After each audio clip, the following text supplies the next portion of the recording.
नमस्कार, मैं आमिर। आज हम बात करेंगे एक ऐसे मुद्दे पर जो लाखों लोगों को परेशान कर रहा है। सिविल स्कोर अच्छा होने के बावजूद बैंक लोन आखिर क्यों रिजेक्ट कर रहा है?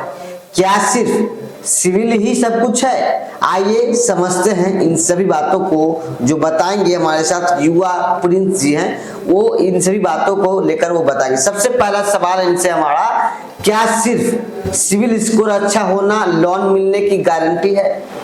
जी नहीं, सिविल स्कोर आपका अच्छा होना आपके लोन मिलने की गारंटी नहीं है। कई लोग यही सोचते हैं कि हमारा तो सिविल स्कोर अच्छा है और हमें लोन मिल जाएगा।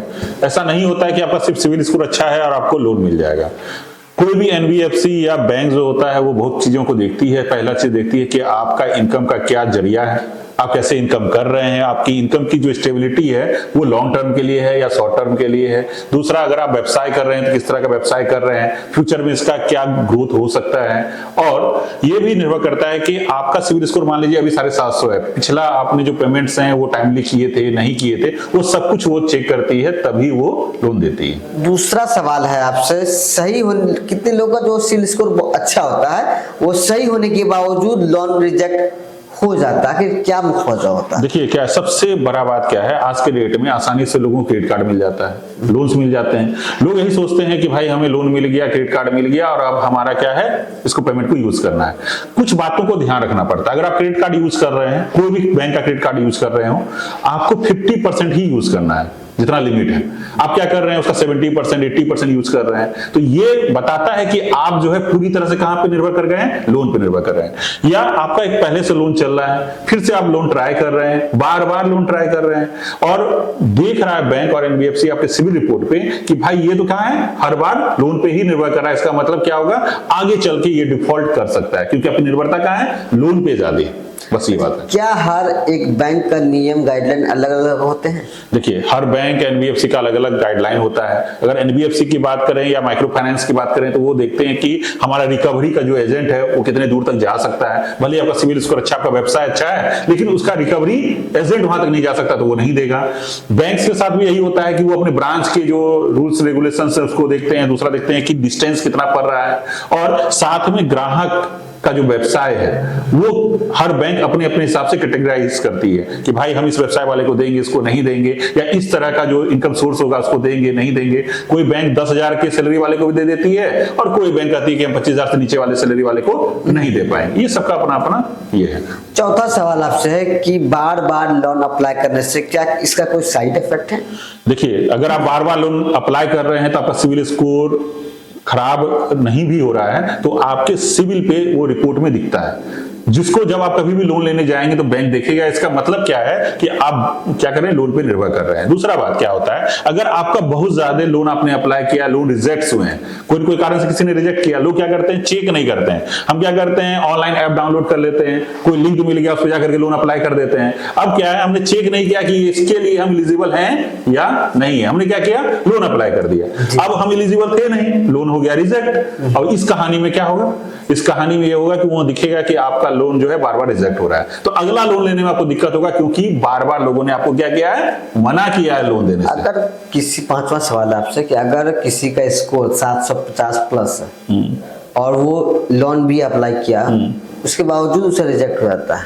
देखिए, मैंने जो पहले भी बताया, बस कहानी वही है कि अगर आपका प्रीवियस लोन चल रहा है या क्रेडिट कार्ड पे का जो आप यूज कर रहे हैं, मान लीजिए आपके क्रेडिट कार्ड का लिमिट है आमिर सर के 1 लाख रुपए का, आप क्या कर रहे हैं, 1 लाख का 1 लाख पूरा यूज कर ले रहे हैं, हर महीना यूज कर रहे हैं, रेगुलर बेस पे यूज कर रहे हैं। इसका मतलब क्या है, आप उस पर डिपेंड कर रहे हैं, निर्भर कर रहे हैं। दूसरा क्या है, आपका जो प्रीवियस लोन है, भले ही आप 750 पे हैं और आपकी सैलरी, देखिए इस चीज को एकदम गौर करना होगा लोगों को। बैंक क्या निकालता है, सैलरी और उसकी प्रीवियस ईएमआई को भी निकालता है। मान लीजिए आपकी सैलरी है 50,000 रुपए और आपका ईएमआई जो है वो लगभग चल रहा है प्रीवियस 30,000 का चल रहा है, नया हम लोन देंगे, फिर 5,000 7,000 जुड़ जाएगा। अब बताइए, किसी आदमी का सैलरी 50,000 का है, उसका जीवन सैलरी भी 50,000 के आसपास होगा, और उसका 75% अगर वो ईएमआई पे देगा, क्या चला पाएगा, नहीं चला पाएगा, डिफॉल्ट करेगा। तो बैंक भी देखती है कि अगर 30% 40% के आसपास है तो मैक्सिमम लोन देती है, अगर उसका उससे भी ऊपर चला गया तो लोन नहीं देती है।